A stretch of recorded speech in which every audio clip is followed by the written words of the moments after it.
Good day folks, my name is AJ.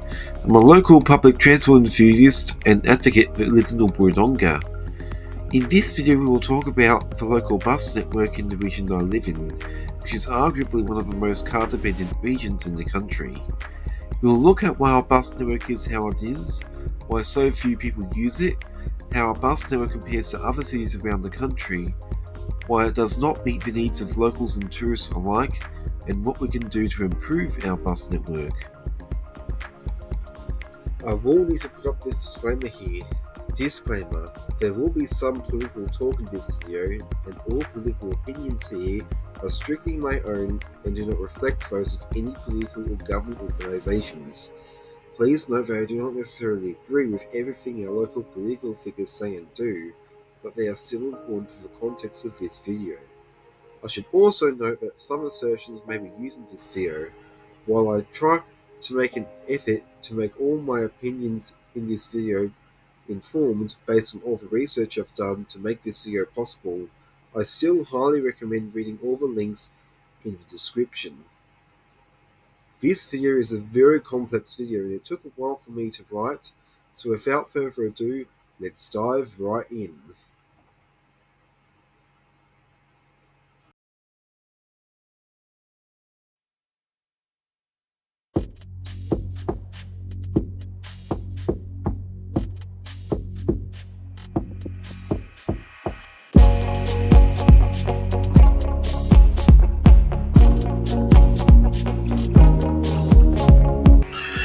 For those who don't know the Albury Wodonga region, our community is located in regional Australia on the border of the states of New South Wales and Victoria, with a population of over approximately 100,000 people, with approximately 55,000 to 60,000 people in the city of Albury and 40,000 people in the city of Wodonga.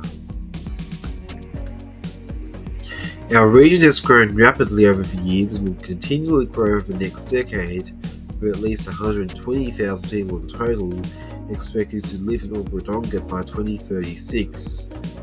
With Albury and Wodonga being the major centre of our region, our community is not just about the cities of Albury and Wodonga themselves, it is also about the smaller communities around the region, such as Beechworth, Tangata, Tangambalanga, Kiwa, Corowa, Rutherglen, Colcan, Enty, etc.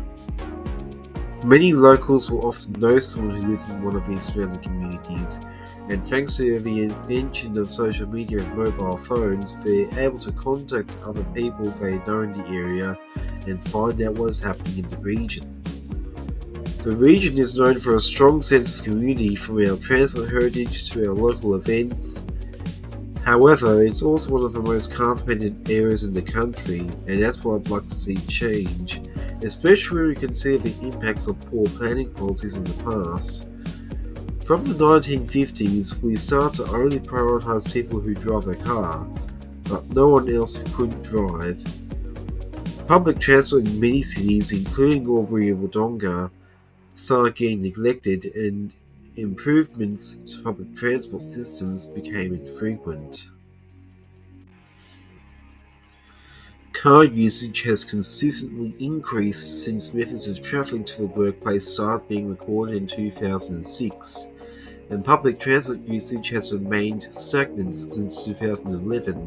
In 2021, public transport usage decreased. Mind you, less people travel to their workplace because of the pandemic at the time, though patronage is slowly recovering. The first bus service was introduced in 1906, which was a horse-drawn carriage that linked between Albury and Wodonga, and since then the network has developed to serve all of Albury and Wodonga, though upgrades lessened over the years since more people were able to buy and drive automobiles.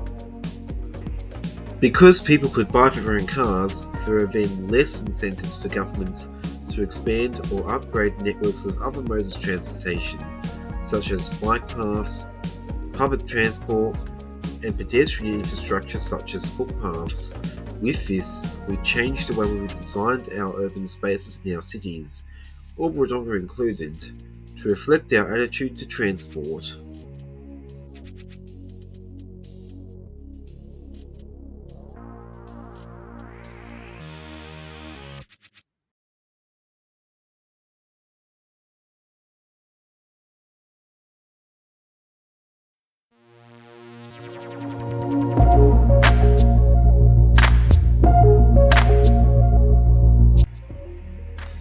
The importance of a reliable and efficient public transport system cannot be overstated. It reduces traffic congestion, it decreases carbon emissions, it provides a more affordable and accessible option for residents, and just helps make our cities better places to live. Albury Wodonga needs a reliable and accessible bus network. The current network is very complex to read on the map and inconvenient for most people to use, often taking a long time to get from one part of town to another. For a long time, our network map has been split into two different network maps by operator, and elements of this problem still exist, even after when the New South Wales government upgraded our bus network in January 2023, where two routes are not included on the general network map and are instead put in an inset, which I think is really unhelpful if you need to find out what individual stop you need to get off at. I'd recommend adding those two routes on the main network map. While efforts have been made to increase the attractiveness of our local bus network in recent years, there hasn't been any significant changes to patronage in the system. It's always been consistently low for Wodonga since public transport usage in the census started being recorded in Wodonga in 2011. Many of my bus ride videos in Wodonga on this YouTube channel often have next to no passengers. Mind you, a sizable portion of those bus ride videos were recorded during the COVID-19 pandemic. This isn't just about the coverage of our bus network map, it is also about the accessibility of the network in the locations already served by buses. Some bus stops, particularly in some newer parts of Wodonga and in some suburbs such as Laguna and Barranduda, are non-wheelchair accessible. Many of those bus stops don't have any amenities, not even a bench to sit on, just a sign. The good thing we have when it comes to accessibility on public transport is that just about every service in the region is served by a vehicle that is wheelchair accessible. Sometimes on some country services, there will be a vehicle that is not wheelchair accessible operating the service, likely due to the usual vehicle requiring servicing or is just not available. But at least in our urban parts of Wodonga, you can always expect a vehicle that is wheelchair accessible operating a service.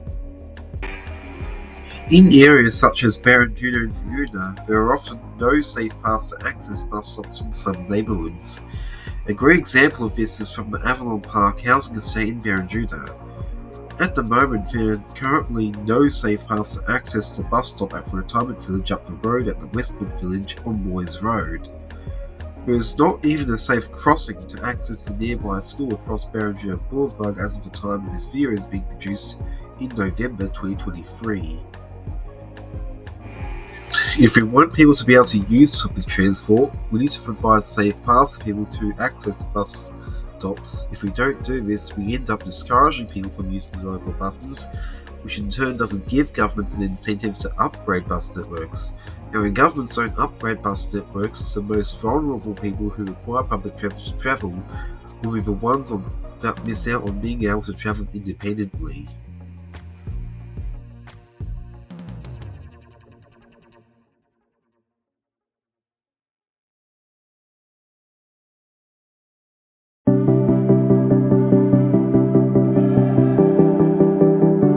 Let's dive into Wodonga's bus network, which is arguably the most complex bus network in Victoria.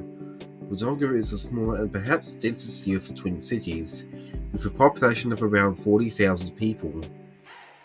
Most neighbourhoods in the Wodonga urban area, that is Wodonga and West Wodonga alone, have a wide range of bus routes, but in many cases, most of these routes get very little patronage. Most of the routes in Wodonga use letters as route numbers.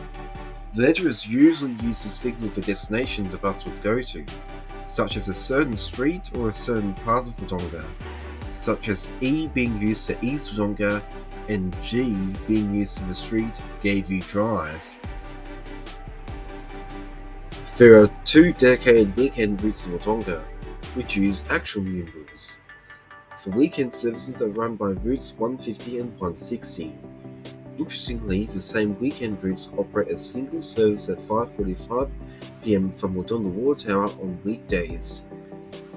These weekend routes were introduced to serve as much of the community as possible, while having as few bus hours as possible. It's not uncommon for multiple routes to travel on the same residential street as another Wodonga. It happens a lot in many places, but a great example is on Mayfair Drive. This particular street is served by 4 routes: Route M, which is the primary route on the street, as well as the Route G during peak periods, Route O, and the weekend Route 160, which ironically, as mentioned just before, also operates a single service on weekdays, though it's not explicitly mentioned in the timetable. There are many communities outside our Wodonga/West Wodonga urban area that have next to no access to public transport at all, let alone on a weekend. An example of this is in Killara, where as of the time this video was made, there is virtually no public transport access whatsoever, with the only thing close to it is school buses. The issue regarding the lack of public transport in Killara is somewhat well known across that community. The lack of a public bus route in the suburb has been mentioned at least twice by our local state MP, Bill Tilley, in 2022. It should be noted that this issue doesn't just surround Killara, it's also about Lever and Barrenjoey. For those interested in reading Bill Tilley's speeches and the answers to his questions, I strongly recommend reading the Victorian Parliament Hansard linked in the description below, and you can find the answers there. There is also a clip on his website surrounding this issue which is downloadable. Since 2023, there is now a school bus linking Wodonga and Killara, but I'm not sure if the issue of school buses in Killara still exists. If you have something to say, please write in the comments below, or you can contact me via the links in the description. Take note about Barrenjoey. This small locality is a good example of a community that does have access to public transport, but opportunities to do so are very limited, with a bus that comes virtually every 2 hours with a few gaps on weekdays and no services on weekends. We also need to look at Wodonga Station, which briefly did have a shuttle bus connecting the station to the CBD from 2011, but it failed due to a lack of patronage. There is currently no bus connection at Wodonga Station. A good feature of Wodonga's bus network with having so many routes is that people have lots of choices of how to get around. However, the choices can be limited depending on the time of the week. During the week, Wodonga has 10 local routes, while Albury has 7, despite Albury being bigger than Wodonga. One reason is that it's because of the street layout where making direct bus routes was difficult, for I think it's a good idea to have lots of choices on how people get around.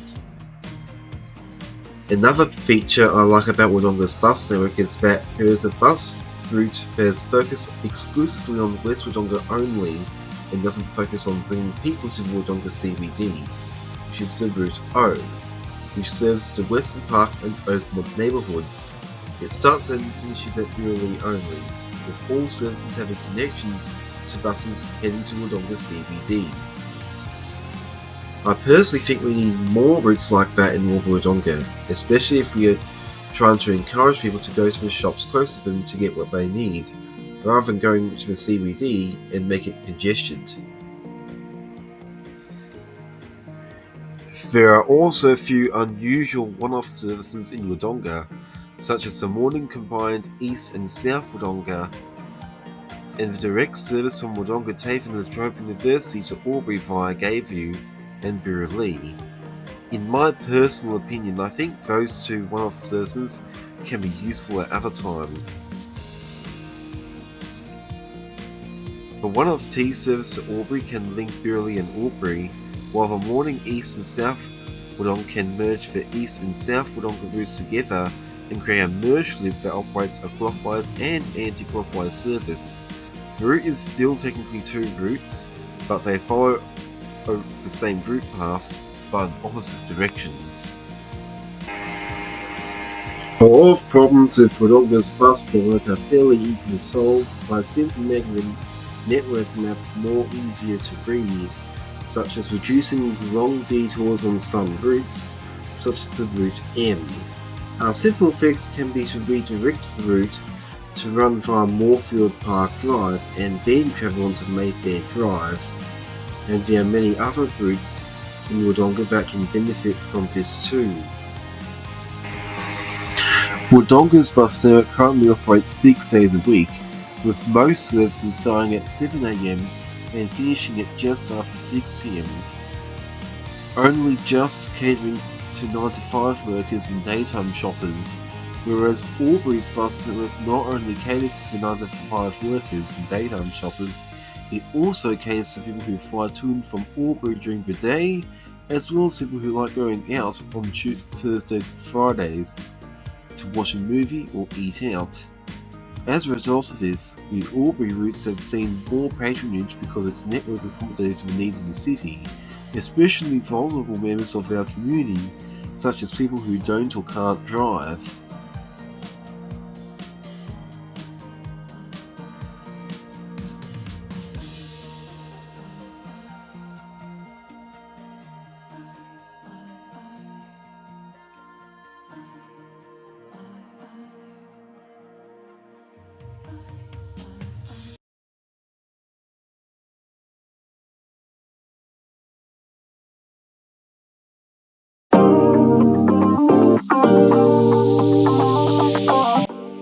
Now, let's talk about Albury's bus network.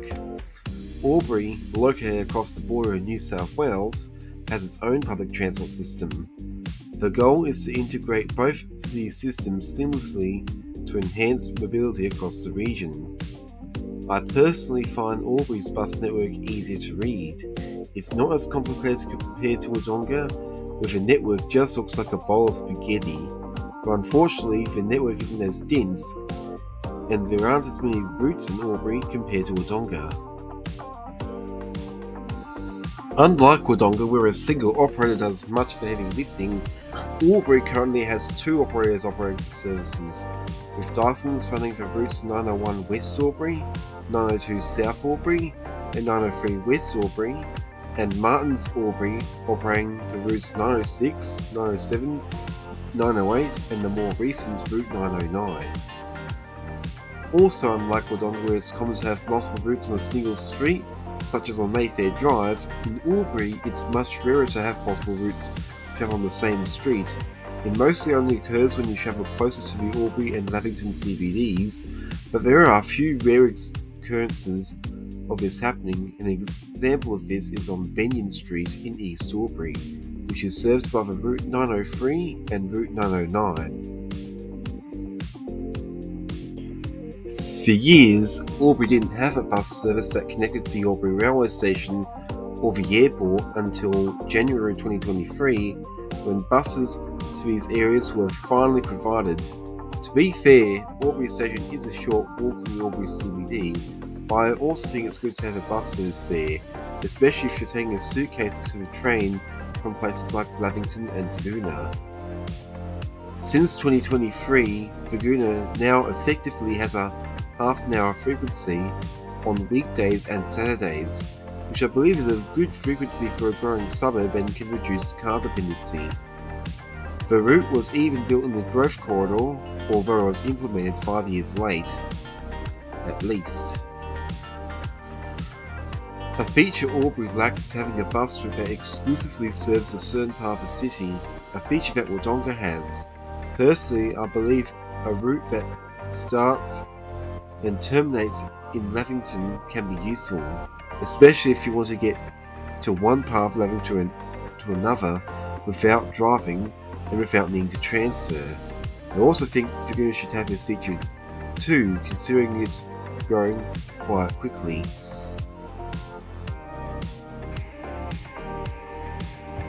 Since 2023, bus services in Albury now run every day of the week, rather than 6 days a week as part of the 16 Cities program, which rolled out Sunday services in several cities in regional New South Wales, such as in Orange, Bathurst, Coffs Harbour, and Wagga Wagga. This is a very rare Think in regional Victoria, where very few regional cities besides Geelong, Ballarat and Bendigo have 7-day public transport.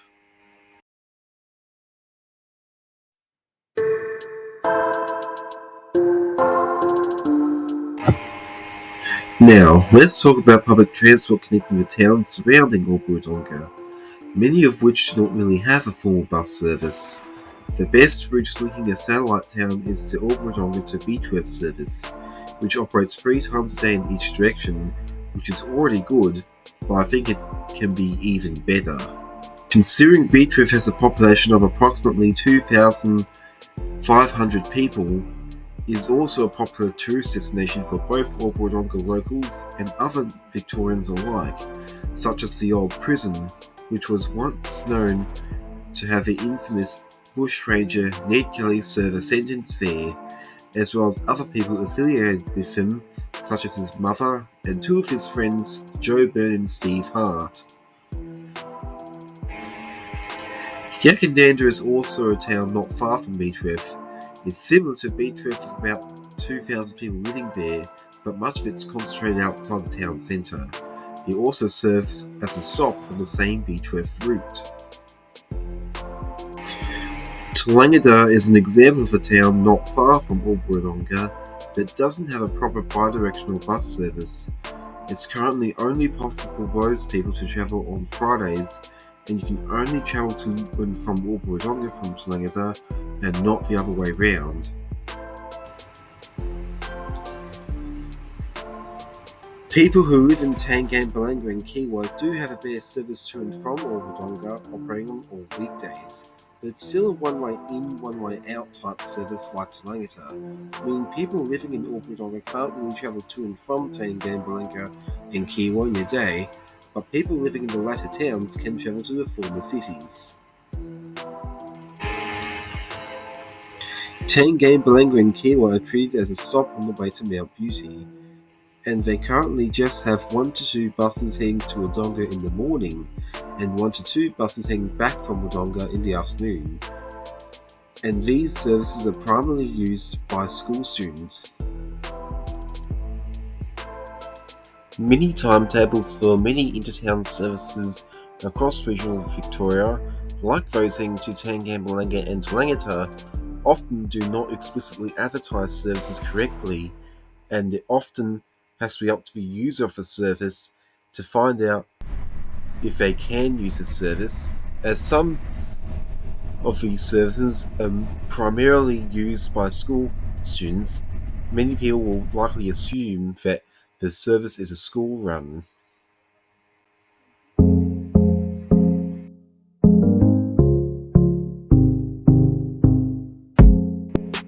As stated before, there have been improvements to our bus system in Albury Wodonga in recent years. In 2020, all the buses in Albury got late night services on Thursdays and Fridays, as well as an expanded Saturday timetable. In 2021, the Dyson's buses with an LED destination sign got a new destination file installed after the Albury services were extended, with all destinations displaying mostly the correct information.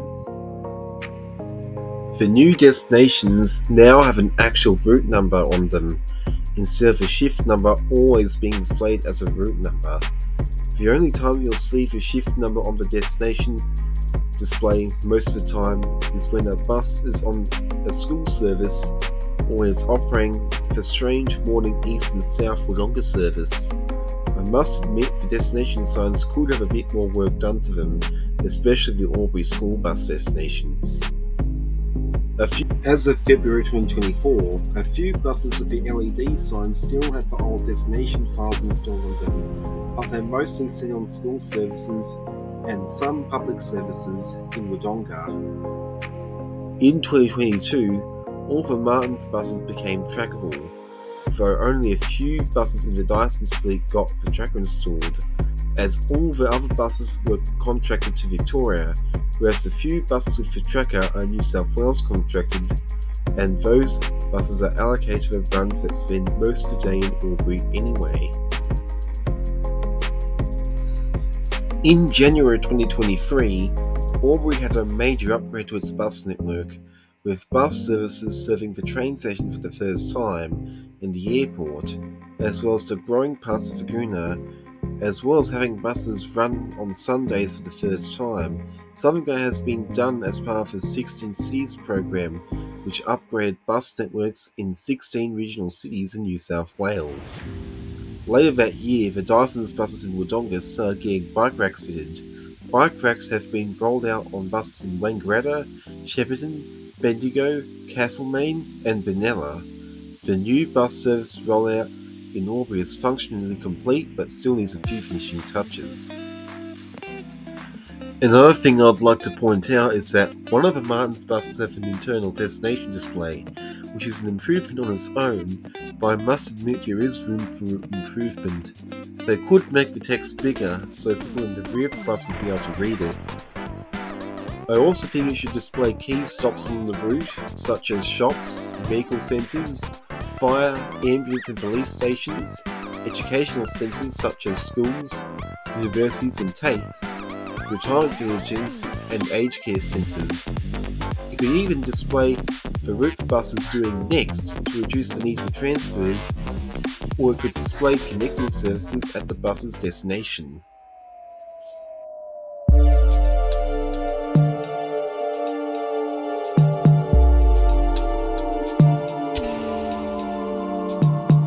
So it's pretty clear to me that our local bus network still doesn't meet the needs of our local community or people visiting our region, especially those that do not have access to public transport.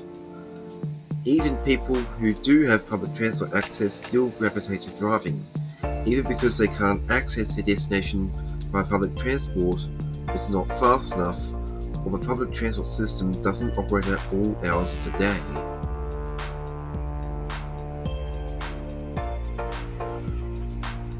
In the past few decades, our local bus network hasn't really changed much and has been very slow at adapting to the growing expansion of our communities.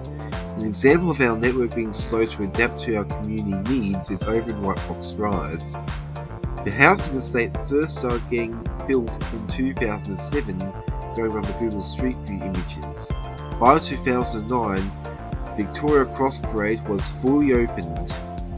It was only until December 2013/January 2014 when there was finally a bus service to White Fox Rise. Although the housing estate only has direct access to public transport on weekdays, do note that the service was only able to be provided as there was no cost associated with implementing it. A similar story has happened only recently in the eastern parts of Laguna along Kerr Road, where housing has started being built from around 2018 onwards, and only at the beginning of 2023 was there an official bus service provided. Clara currently has a housing estate under construction since around 2013, and there has been no public transport implemented whatsoever for the 10 years the housing estate has been under construction, with the only thing close to it being the school buses. So it's pretty clear to me that in Albury Wodonga, we often build new places such as housing developments well before we even think about providing a public transport service to said place. But do you know that not every city does this? Not even elsewhere in Australia. Over in Sydney, at many locations, developments are often built near public transport, particularly near railway stations. This is because much of Sydney's rail network has already been well established well before many of those developments came in. It happens in many parts of Sydney, but a great example of this is in the part of Sydney I grew up in, Penrith. Penrith Station first opened in 1863. By this point in time, much of the surrounding parts of Penrith would have mainly been agricultural zones, and maybe a few neighbourhoods of low-density housing, and perhaps there are even bits of bushland around. In recent decades, Penrith has become a busy hub for all transport heading to the Blue Mountains, and smaller townships on the western edge of Sydney, such as Wallachia and Luddenham, to the south, and Londonderry to Castlereagh to the north. Penrith is now the last major stop in Sydney, before reaching the Blue Mountains and beyond. Penrith's bus network is similar to those across many parts of Perth over in Western Australia, where some local buses are often used as feeders for the trains. Some routes such as the 770, 775, 776 haven't changed much in terms of route paths. I remember when I was a child and I lived in Kingswood, I remember being on the minibus to school on most mornings from my early years of primary school in the early 2010s, and I often would see the Route 775 bus turn from O'Connell Street in Kingswood towards Mount Druitt. Another example of building around public transport occurs in Perth. In recent decades, Perth has rapidly expanded its rail network and is in the process of doing a huge program where many new rail lines are being built, such as a line to Ellenbrook, where for many years it has been left behind when it comes to building public transport. The same can be said for the airport, as well as some of Perth's eastern suburbs, where only recently was there a new rail line built, which opened in 2022. Perth often builds its bus network around its rail network, and in many areas it's not uncommon for a bus route to operate around every 15 minutes during peak periods, and probably every half an hour outside peak periods. Perth often builds all its pedestrian, active and public transport networks before any infrastructure for private cars. An example of this occurring is in the northern suburbs of Perth. The rail line was built to Joondalup in the 1990s, before later being extended to Currambine during that time, and later Clarkson in the 2000s. Then it got extended to Butler in 2014. The Mitchell Freeway from Currambine was extended to Clarkson and Noagup in 2017, and then to Alkimos in 2023. Meanwhile, the Joondalup line is currently in the process of being extended from Butler to Yanchep, and is planned to open over the coming months as I make this video, and eventually when the time comes, the line will be extended to the suburb of Two Rocks. In fact, as I make this video in February 2024, there are already plans to overhaul the bus network in the northern suburbs of Perth when the Yanchep extension opens.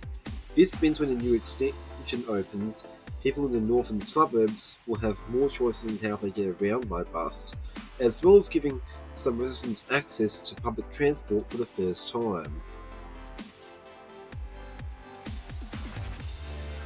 To avoid being biased to big cities such as Sydney and Perth, let's talk about the regional town of Warrnambool in southwestern Victoria. Warrnambool is also an example of a town with a bus network in a regional area that covers a lot of the town, as well as some surrounding communities. The network in Warrnambool looks very similar to that of Albury in terms of network map design, and is one of the very few towns in regional Victoria that have a 7-day bus service, and many routes operate services once every half an hour during peak periods and every hour at other times. Many developments are being built near public transport, but they could be making mistakes by having some housing estates not being built near public transport or a bus stop, just like Albury Wodonga, which I'm just about to talk about. But if anyone wants to fact check me, please feel free to do so in the comments below. Back at home in Albury Wodonga, we also build near public transport, but unfortunately we often don't build any bus stops near the routes. An example of Albury Wodonga building near bus routes is in the Lever-Barranduda Growth Corridor, where we are building some housing estates near the Route B to Barranduda, but the problem is we aren't putting down any bus stops, nor are we building any safe paths to the bus stops that already exist. There are certainly other cities with worse public transport networks than we do, such as much of Melbourne and Shepparton. In Shepparton, there are 2 bus network maps, like what Albury Wodonga sort of has right now, despite all bus services in the area being run by the same government. Many bus routes in Shepparton are very long and indirect and aren't really streamlined. There are a few good routes in terms of route paths, such as the Route 1 between Shepparton and Naroopna, and the Route 9 to Aquamu's Swim Centre, which are quite straightforward routes. It is even said that there may be some services that do run weekends that aren't advertised on the official timetables. There are multiple routes that only run Monday to Friday, and there aren't as many buses now on Saturdays, and nothing on Sundays. The network map is run by two operators, just like Albury, which are Dysons. Yes, the operator that operates up in Albury Wodonga, running much of Shepparton, and Jacobson's, which run in the neighbouring Warrnambool. In Melbourne, public transport services are often very slow, especially buses, and many routes can be very incoherent and can be difficult to understand. Many bus routes are very complex and indirect. A great example of this is the Route 566, linking Preston and Layla via Milk Park, Bundoora, Greensboro, and Watsonia. Okay, this is very confusing. A lot of routes don't operate services on weekends, and if they do, they are often quite infrequent. There are some better routes such as the orbital smart bus routes, which are more coherent and act like high-frequency public transport routes that go around the Melbourne CBD rather than through the Melbourne CBD. But it still takes a long time to get to places, but to be honest, I think they can be a bit more frequent on weekends. There are some very good routes in the western suburbs of Melbourne, especially around the Williams Landing area. Their routes are very frequent and the network is easy to read. It's in the city of Wyndham local government area. It's way better than Shepparton and many other parts of Melbourne, but there is still terrible planning involved, especially at some new stations such as in Tarneit.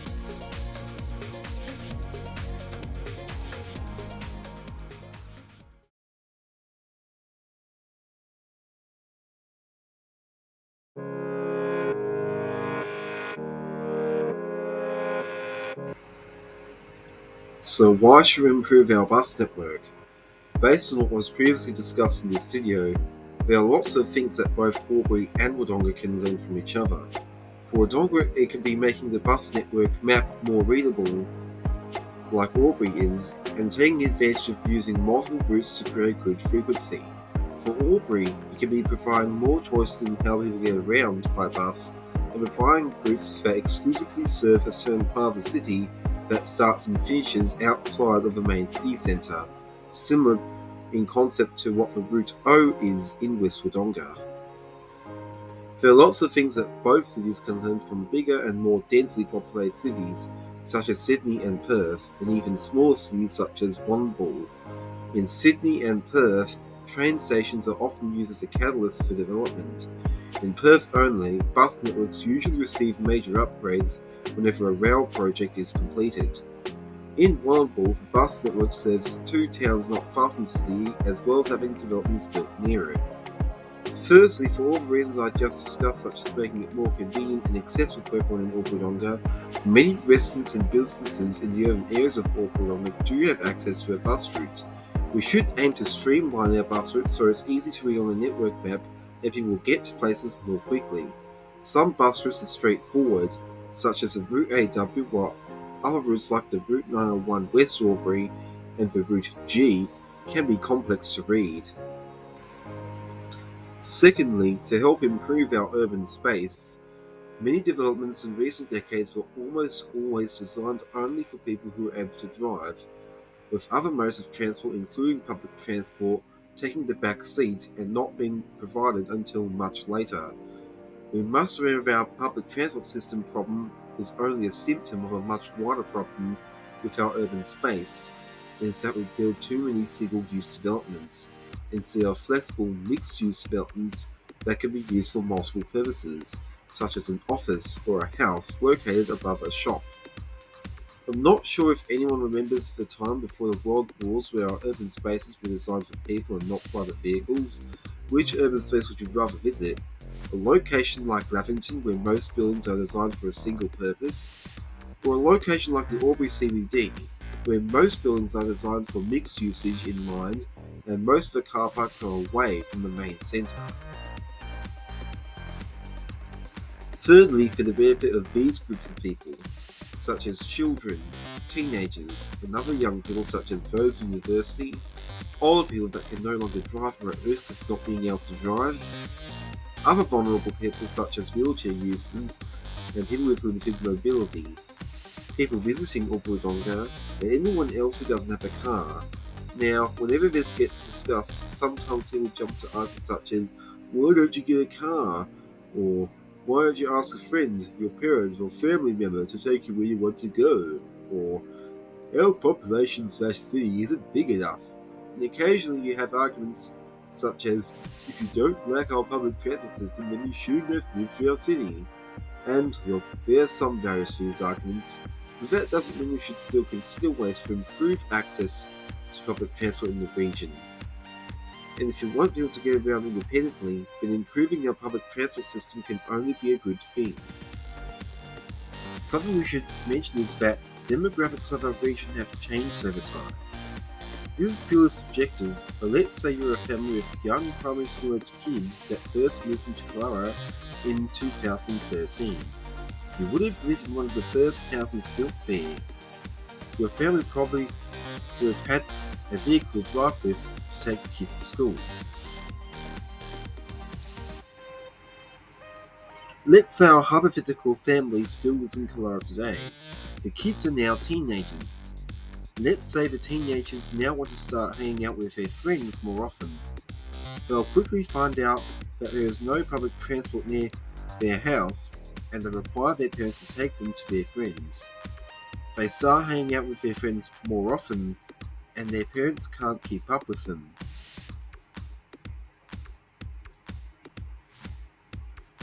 See the problem? This is where not everyone knows what they're signing up for long term. And in this case, our hypothetical family now realizes that they need public transport near them. As of the time this video was made, it has been at least 10 years since the housing estate in Clara started getting built. So our hypothetical 2013 family has lived in the area for 10 years with no access to public transport besides school buses. Country towns such as Tangambalanga in the past 15 years or so have seen more families move into the town. In fact, in the past 5 years alone, the amount of families, particularly younger families living there, has almost doubled since 2016. I think these scenarios are good examples of not everyone knowing what they're signing up for long term when they choose to live away from public and active transport. And let's not forget, there's a cost of living crisis going on right now, and most people have very limited choice of where they can live in the first place, as well as how they get around where they live, and because we're in a cost of living crisis, many people will have to work to make ends meet, which means they likely won't have enough time or energy to help someone who may need to get somewhere important. And finally, for the benefit of the environment, we need to remember that we're in a climate crisis right now too, and improving our public transport network is climate action. Governments around the world, including here in Australia, are in the process of gradually phasing out fossil fuels and switching to renewable energy. Because we need to stop using fossil fuels, we need to switch to the type of fuel our vehicles use from running on petrol and diesel to electric vehicles. Any new bus arriving in Albury Wodonga in the next decade will either be a low emissions, hybrid or electric vehicle, and likely any new bus arriving beyond 2030 will almost certainly be electric. So how to cut our public transport emissions has practically been solved. We just need to implement it. We also have another problem, traffic. While we may have saved the environment with electric vehicles, we haven't solved the problem with traffic. Electric cars are great, but if we want less traffic, we need to reduce our dependency on private cars. To do so, we need to redesign our urban spaces so people require a car less for their lifestyles.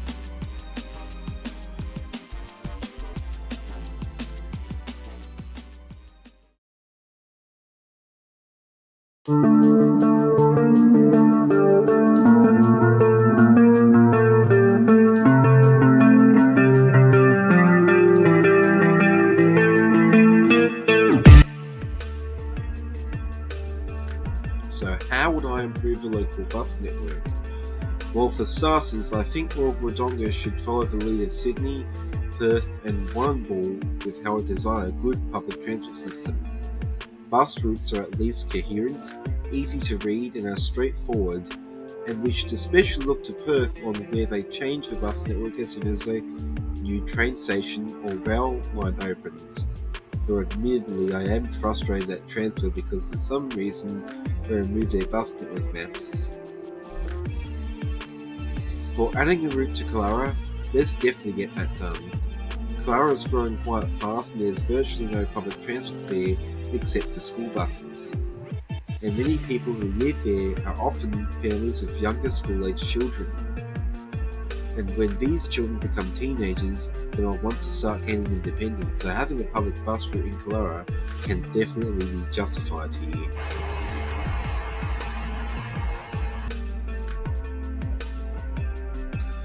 For adding a bus route to Wodonga train station, let's definitely add this to the system.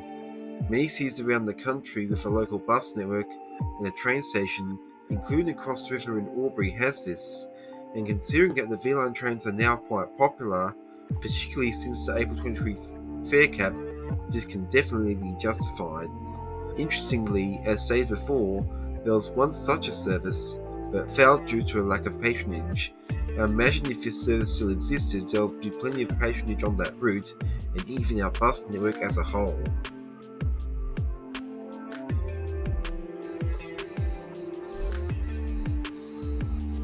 I'd also definitely add more cross-border routes to distribute passenger traffic, as well as make the Route AW service more frequent during peak times.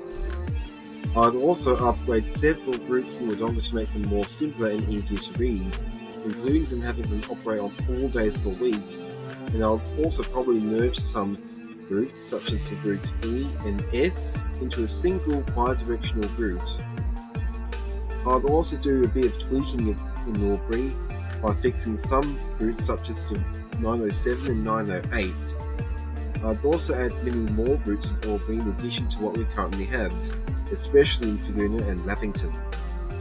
I'd also upgrade all the regional routes connecting all the satellite towns to operate 3 to 5 times a day on weekdays in each direction, and at least twice a day on weekends in each direction. I'd also have all public routes operate on weekends so people don't require a car to get somewhere wherever possible.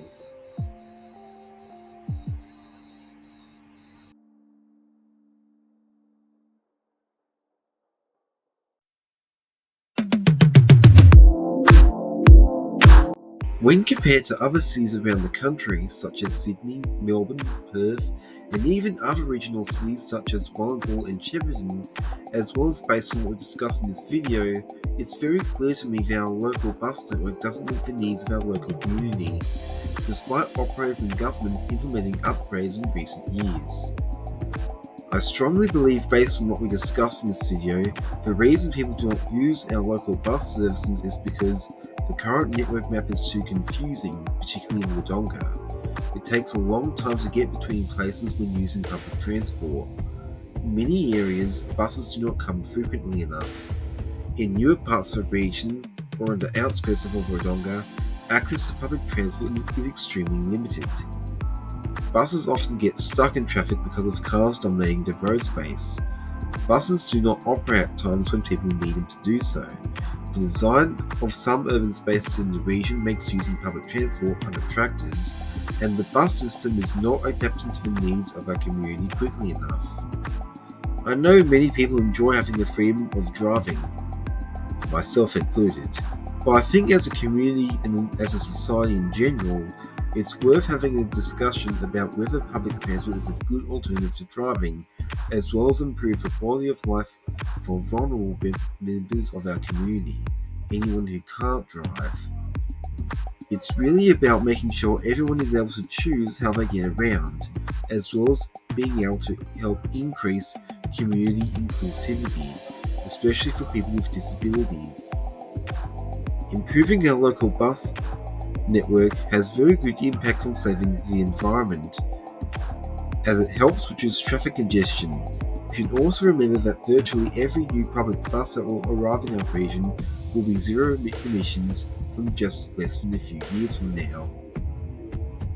It will also help people who live in the outlying suburbs and the satellite towns travel without requiring a car, allow people who don't have a car to be able to get around our region independently, especially if you're a teenager that would like to be more independent from their parents.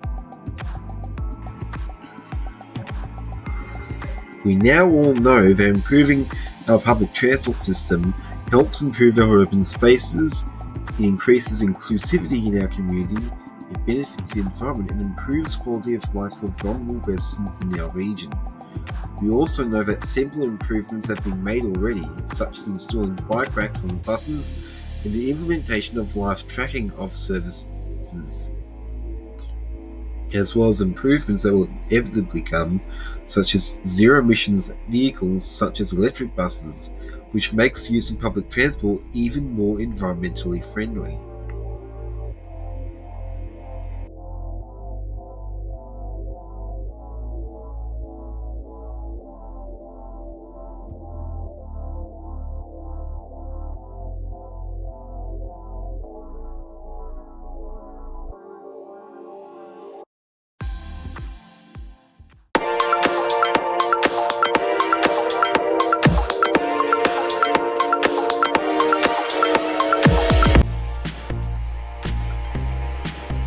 So, what did you think of this video? Should we upgrade Wodonga's bus network? Should the bus network be upgraded before we build more developments? Please let me know in the comments below. What do you think of my solutions? Do you agree or disagree with the implementation of them? Let me know in the comments below also.